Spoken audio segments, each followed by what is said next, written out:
जय श्री हरि भक्तों।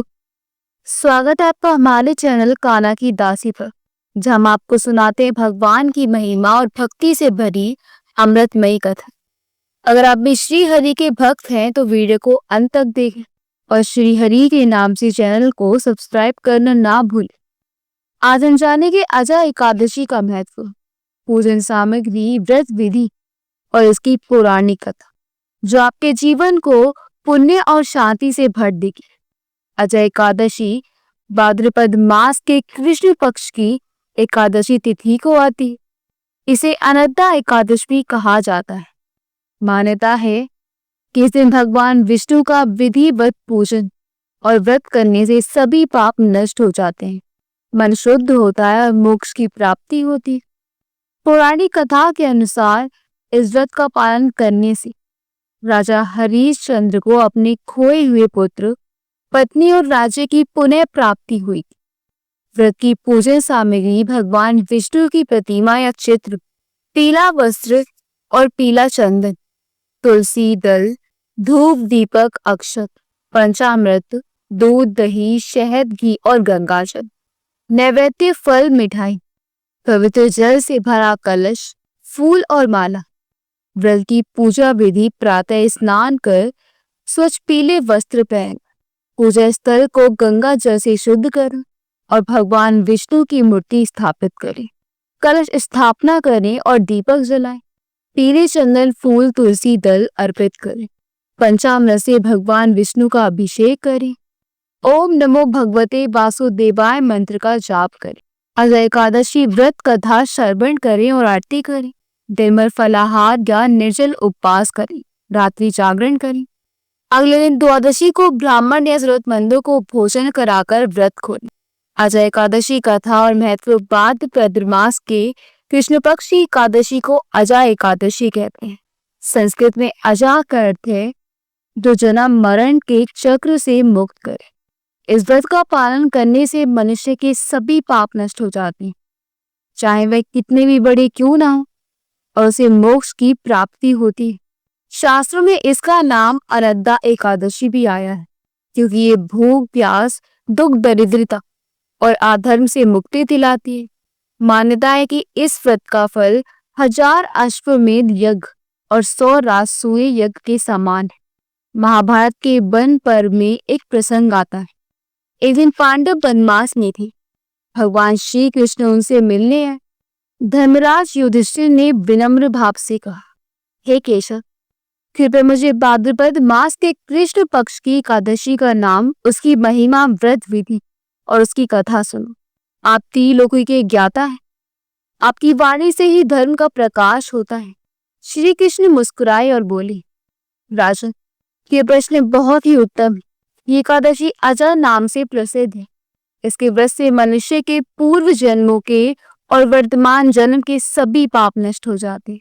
इस व्रत का पालन करने से मुक्ति प्राप्त होती है। इसका महात्म्य मैंने स्वयं महर्षि व्यास से सुना है, जिसे आज मैं तुम्हें सुनाऊंगा।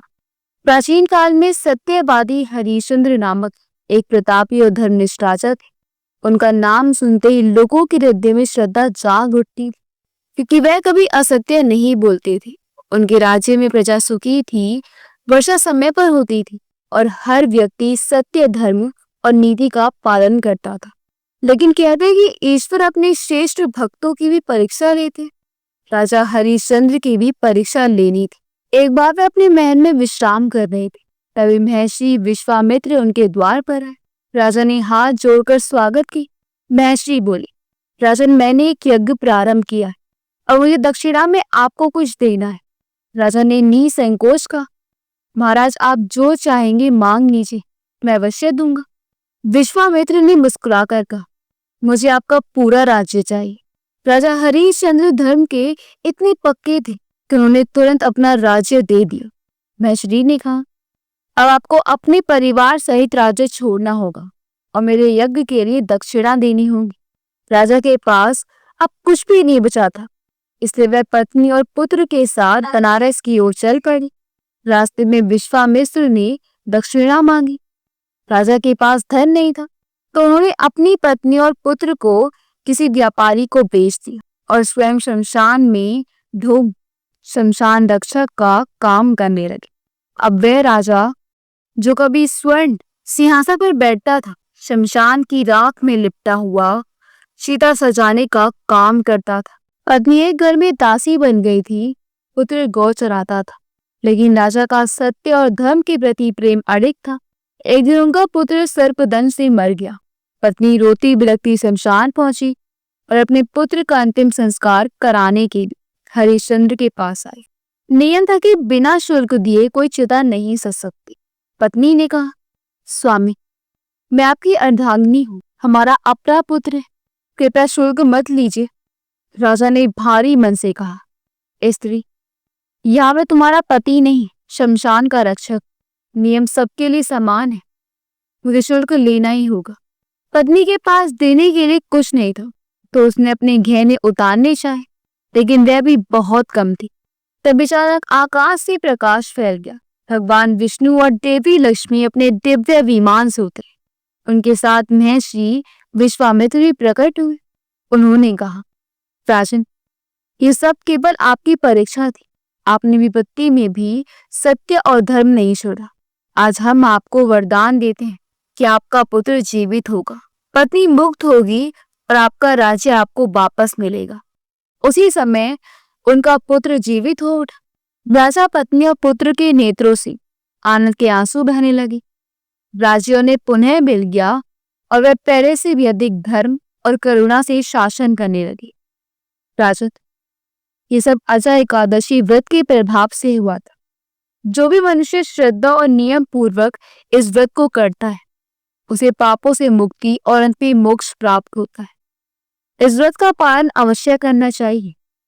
अजय एकादशी हमें सिखाती है कि सत्य और धर्म के मार्ग पर चलना कठिन है, परंतु अंत में विजय उसे ही होती है।